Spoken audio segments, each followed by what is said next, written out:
السلام علیکم ورحمۃ اللہ وبرکاتہ۔ دوستان عزیز، آپ کا میزبان عمران احمد چیمہ آپ کی خدمت میں حاضر ہے۔ دوستان عزیز، سلسلہ ضیاء النبی صلی اللہ علیہ وآلہ وسلم میں ہم اپنے آج کے موضوع کا آغاز کرتے ہیں۔ بسم اللہ الرحمن الرحیم۔ نبی رحمت صلی اللہ علیہ وآلہ وسلم کی ہجرت کے فوری محرکات۔ نبی کریم علیہ الصلوۃ والتسلیم نے صحابہ کرام کو اجازت عطا فرمائی کہ وہ ہجرت کر کے چلے جائیں۔ اللہ تعالیٰ کے یہ مخلص بندے اپنے وطن، اہل وطن، اپنے مکانات، اپنی حویلیاں، اپنی عمر بھر کی کمائی ہوئی دولت کے انباروں کو نظر انداز کر کے سوئے یثرب ہجرت کر کے جانے لگے، یہاں تک کہ ان نفوس قدسیہ سے مکہ خالی ہو گیا۔ سرکار دو عالم صلی اللہ علیہ وآلہ وسلم کے علاوہ صرف حضرت ابو بکر اور حضرت علی المرتضی رضی اللہ تعالی عنہما باقی رہ گئے۔ یہ دونوں حضور صلی اللہ علیہ وآلہ وسلم کی خاص ہدایت کے مطابق رک گئے تھے۔ حضرت صدیق اکبر ہجرت کرنے کی اجازت طلب کرتے تو حضور صلی اللہ علیہ وآلہ وسلم فرما دیتے، اے ابو بکر جلدی نہ کرو، شاید اللہ تعالیٰ تمہارے لیے کوئی رفیق سفر بنا دے۔ یہ ارشاد سن کر آپ کے دل میں یہ امید پیدا ہوتی کہ شاید وہ رفیق سفر سرکار دو عالم صلی اللہ علیہ وآلہ وسلم خود ہوں، یا وہ غریب و بے نوا مسلمان جو کفار کے چنگل میں پھنسے ہوئے تھے، اس لیے ہجرت سے معذور رہے۔ مسلمانوں کی اس اجتماعی ہجرت سے کفار مکہ کو طرح طرح کے شدید خطرات کا احساس ہونے لگا۔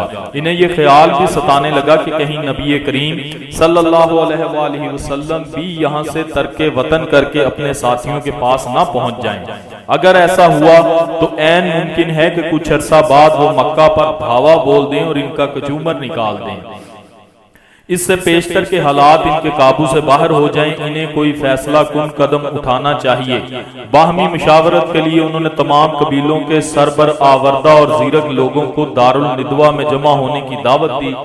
اس مجلس مشاورت میں شریک ہونے والوں کے لیے ضروری تھا کہ وہ کسی قریشی قبیلے کے فرد ہوں اور ان کی عمریں 40 سال سے متجاوز ہوں۔ ان قیود سے صرف ابو جہل کو مستثنا رکھا گیا تھا، کیونکہ اسلام اور پیغمبر اسلام صلی اللہ علیہ وآلہ وسلم سے اس کی عداوت سب سے بڑی ہوئی تھی اور وہ اپنے قبیلے میں عقل مند شمار ہوتا تھا، اس لیے وہ ابو الحکم کی کنیت سے معروف تھا۔ وہ اگرچہ اس وقت کم سن تھا، ابھی اس کی داڑھی بھی پوری طرح نہیں اتری تھی، لیکن اسے اس مجلس میں شرکت کی اجازت دے دی گئی۔ علامہ ابن ہشام نے اس مجلس شورا میں شریک ہونے والوں کے اسماء اور ان کے قبائل کے نام تفصیل سے تحریر کیے ہیں۔ نام قبیلہ، شرکت کرنے والوں کے نام: بنی عبد الشمس، عتبہ بن ربیعہ، شیبہ بن ربیعہ، ابو سفیان بن حرب، بنو نوفل بن عبد مناف، تائمہ بن عدی، جبیر بن مطعم، حرس بن عامر بن نوفل، بنی عبد الدار بن قصی، نظر بن حارس بن قلدہ، بنی اسد بن عبد العزا، ابو البختری بن حشام، زما بن اسود بن مطلب اور حکیم بن حزام، بنی مخزوم، ابو جہل بن حشام، بنی سہم، نبیہ و منبع پسران حجاج، بنی جمع، امیہ بن خلف۔ ان کے علاوہ بھی چند آدمی تھے۔ مکہ کے گرگان 12 دیدہ اور زیرک لوگوں کی ایک کثیر تعداد اس مجلس میں شریک ہوئی تھی، اس لیے یہ دن یوم الزحمہ کے نام سے مشہور ہو گیا۔ جب یہ لوگ دار ندوہ میں داخل ہونے لگے تو انہوں نے دروازے پر ایک اجنبی کو دیکھا جس نے ریشمی جبہ زیب تن کیا ہوا تھا۔ شکل و صورت، وضع و قطع اور لباس سے کسی قبیلے کا رئیس معلوم ہوتا تھا۔ انہوں نے اس سے پوچھا، اے بزرگ، آپ کس قبیلے کے سردار ہیں؟ حقیقت میں وہ ابلیس تھا جو انسانی شکل میں وہاں موجود ہوا تھا۔ اس نے جواب دیا، میں اہل نجد کا سردار ہوں۔ میں نے اس امر کے بارے میں سنا جس کو طے کرنے کے لیے تم یہاں اکٹھے ہوئے ہو۔ میں بھی حاضر ہو گیا تاکہ تمہاری گفتگو سنوں، اور مجھے امید ہے کہ میں تمہیں کوئی بہتر مشورہ اور رائے دے سکوں گا۔ انہوں نے کہا، آئیے تشریف لے آئیے۔ چنانچہ وہ ان کے ہمراہ ان کے پارلیمنٹ ہاؤس میں داخل ہو گیا۔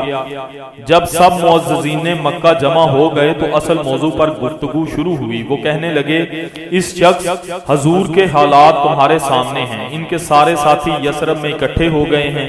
عین ممکن ہے کہ یہ خود بھی کسی روز یہاں سے چلے جائیں اور اپنے ساتھیوں سے جا ملیں۔ اگر یہ ہمارے قبضے سے نکل گئے تو کوئی بعید نہیں کہ وہ اپنی قوت مجتمع کر کے ہم پر حملہ کر دیں۔ اس وقت ہم کچھ نہیں کر سکیں گے، ہمیں آج ہی اس خطرے کے سدباب کے لیے کوئی تدبیر کرنی چاہیے۔ سب سر جوڑ کر بیٹھ گئے اور مشورے ہونے لگے۔ ابو البختری بن حشام گویا ہوا، میری رائے یہ ہے کہ انہیں زنجیروں میں جکڑ کر ایک مکان میں بند کر دیا جائے، اس کا دروازہ مقفل کر دیا جائے، پھر صبر سے اس دن کا انتظار کیا جائے جس روز زمانہ ماضی کے شعراء زہیر، نابغہ وغیرہ کی طرح ان کی زندگی کی شمع بھی گل ہو جائے۔ یہ سن کر وہ نجدی رئیس بولا، یہ رائے بالکل لغو اور بے معنی ہے۔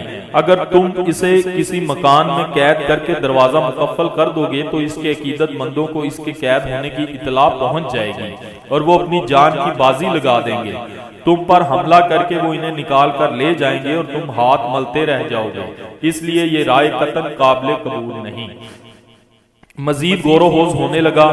ابو الاسد ربیعہ بن عمرو العامری کہنے لگا، میری رائے یہ ہے کہ ہم انہیں شہر بدر کر دیں اور اپنے علاقے سے انہیں باہر نکال دیں، پھر وہ جہاں چاہیں جائیں، ہماری جان چھوٹ جائے گی اور ہم امن و سکون سے زندگی بسر کر سکیں گے۔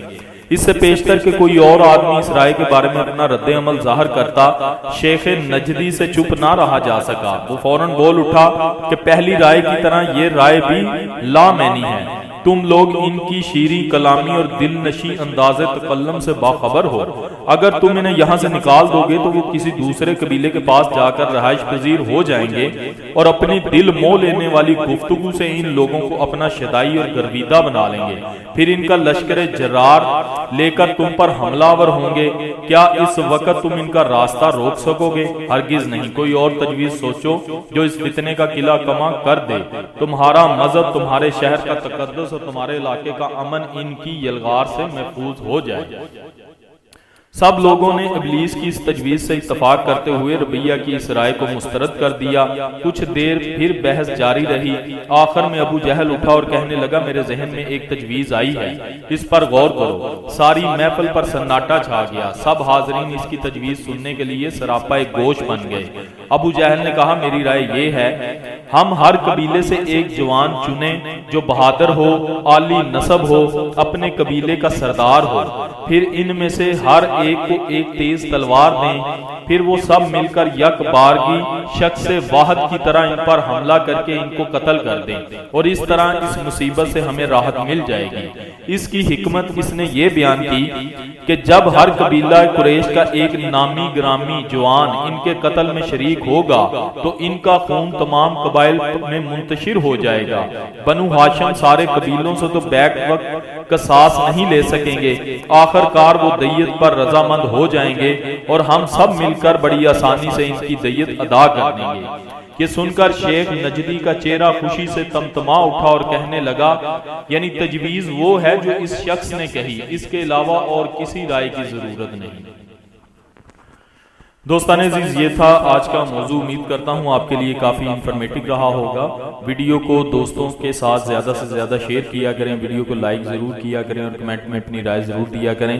جو دوست چینل پہ نئے ہیں ان سے گزارش ہے کہ وہ چینل کو سبسکرائب کریں تاکہ ہماری ہر ویڈیو آپ کو سب سے پہلے موصول ہوتی رہے۔ اسی کے ساتھ اپنے میزبان عمران احمد چیمہ کو اجازت دیجیے گا۔ اپنا بہت سارا خیال رکھیے گا، دعاؤں میں یاد رکھیے گا۔ اللہ حافظ۔